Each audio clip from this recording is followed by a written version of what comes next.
Hello friends, welcome back to my channel. तो आज हम गेहूं के आटे और आलू से बहुत ही कुरकुरा और चटपटा नाश्ता बनाएंगे। आप इसे आलू का पराठा भी कह सकते हैं। तो अगर आपके पराठे बनाते हुए फट जाते हैं आलू के, तो आप इस तरीके को ट्राई कर सकते हैं। आपके पराठे कभी नहीं फटेंगे और कोने कोने तक इसका मसाला भरेगा। तो आप देख सकते हैं ये एकदम बढ़िया तरह से बने हुए हैं, एकदम क्रिस्पी बनते हैं और इसको बनाना बहुत ही ज़्यादा आसान है। तो फिर चलिए इस रेसिपी को हम शुरू करते हैं।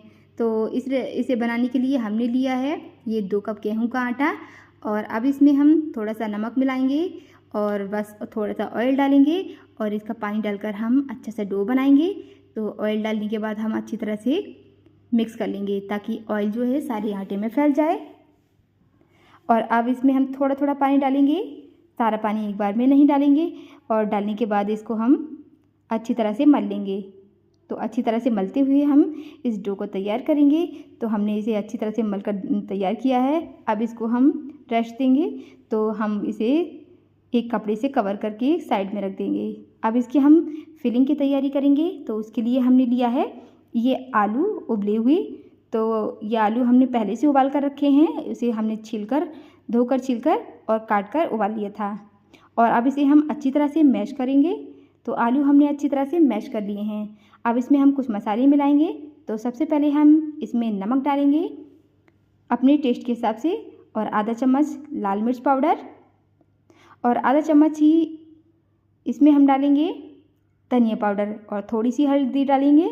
अब इसमें हम जीरा पाउडर डालेंगे आधा चम्मच और आधा चम्मच ही हम इसमें डालेंगे चाट मसाला और बारीक कटा हुआ हरा धनिया डालेंगे। और इसमें अब हम बारीक कटी हुई हरी मिर्च डालेंगे और जितना चटपटा आप खाना पसंद करें आप उसमें हरी मिर्च उतनी ऐड कर लीजिएगा। तो अब इसमें मैं डाल रही हूँ कसूरी मेथी हाथों से क्रश करते हुए। तो अब इन सारी चीज़ों को अच्छी तरह से मिलाएंगे और हमें इसमें प्याज भी डालना है। तो बारीक कटा हुआ मीडियम साइज़ का प्याज हमने पहले से काट कर रखा है, तो वो इसमें हम मिला देंगे। अब सारी चीज़ों को फिर से अच्छी तरह से मिक्स कर लेंगे। और ये जो हमारा आलू के पराठे का मसाला है बिल्कुल तैयार है और इससे हमारे पराठे बहुत ही चटपटे और मज़ेदार बनेंगे। तो हम आटा लेंगे। अब इसके हमें पेड़े बना लेने हैं। तो आप इसको जितना भी बड़ा बनाना चाहते हैं आप उतने बड़े पेड़े इसके बना सकते हैं। तो यहाँ पर हमने इस तरह से पेड़े बना लिए हैं। अब इस पर हम सूखा आटा लगाएंगे। अब इसको हम बेलना शुरू करते हैं। तो हमें इसे ना ज़्यादा पतला रखना है और ना ही ज़्यादा मोटा रखना है। तो इसे हम बिल्कुल रोटी की तरह बेल लेंगे। पहले जितनी बड़ी रोटी हमें बनानी है तो हमें इसे इतना बेल लेना है। तो इसी तरह से हमें सारी रोटियों को बेल कर रख लेना है। अब एक हम रोटी लेंगे और उसके आधे हिस्से पर हम लगाएंगे ये आलू वाला मसाला और आधे हिस्से पर ही हमें इसे फैला देना है और बाकी का खाली बचा हुआ आधा हिस्सा हम मोड़कर इसके ऊपर रख देंगे और इसके किनारों को हम अच्छी तरह से हाथों से उंगलियों से दबाते हुए बंद कर देंगे। तो हमारा जो एक नाश्ता है बनकर तैयार हो गया है। इसी तरह से हम सारे नाश्ते को बना करके पहले रख लेंगे, उसके बाद हम इसे सेकना शुरू करेंगे। तो दूसरा भी मैं आपको इस तरह से बनाकर दिखाती हूँ। और अब हम तवा गरम करेंगे। तवा हमने गरम कर लिया है पहले। अब इस पर हम एक एक नाश्ते को डाल देंगे। तो आप अगर बड़ा तवा ले रहे हैं तो आप इसमें 2 नाश्ते को सेक सकते हैं।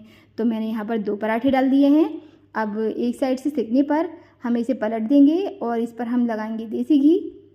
आप इसको ऑयल से भी बना सकते हैं और अच्छी तरह से पूरे पराठे पर हमें घी को फैला देना है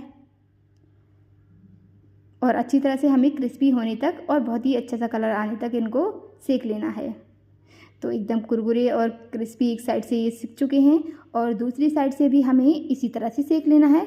तो एक बार में हमारे 2 पराठे बनकर के तैयार हो गए हैं। अगर आप छोटा तवा ले रहे हैं तो आप उस पर एक पराठे को बना सकते हैं। तो दोनों पराठे हमारे एकदम बढ़िया से कलर आ गया है और हम निकाल लेते हैं इसको। और इसी तरह से हम बाकी सारी जितने भी हमारे पराठे हैं इसी तरह से सेक करके तैयार कर लेंगे। तो आप देख ही सकते हैं एकदम क्रिस्पी और एकदम इनको देखते ही मुंह में पानी आने लगा है। तो बहुत ही मज़ेदार और क्रिस्पी बनकर तैयार हुए हैं। आप इसको बच्चों की टिफ़िन के लिए भी बना सकते हैं और इसे आप ब्रेकफास्ट में भी बना सकते हैं। बहुत ही मज़ेदार लगते हैं और इनको बनाना तो है ही आसान। तो आप इस रेसिपी को ज़रूर ट्राई करें और जब भी इस रेसिपी को ट्राई करें तो अपना फीडबैक भी ज़रूर दीजिएगा और रेसिपी आपको ज़रा भी अच्छी लगे तो चैनल को सब्सक्राइब कीजिए।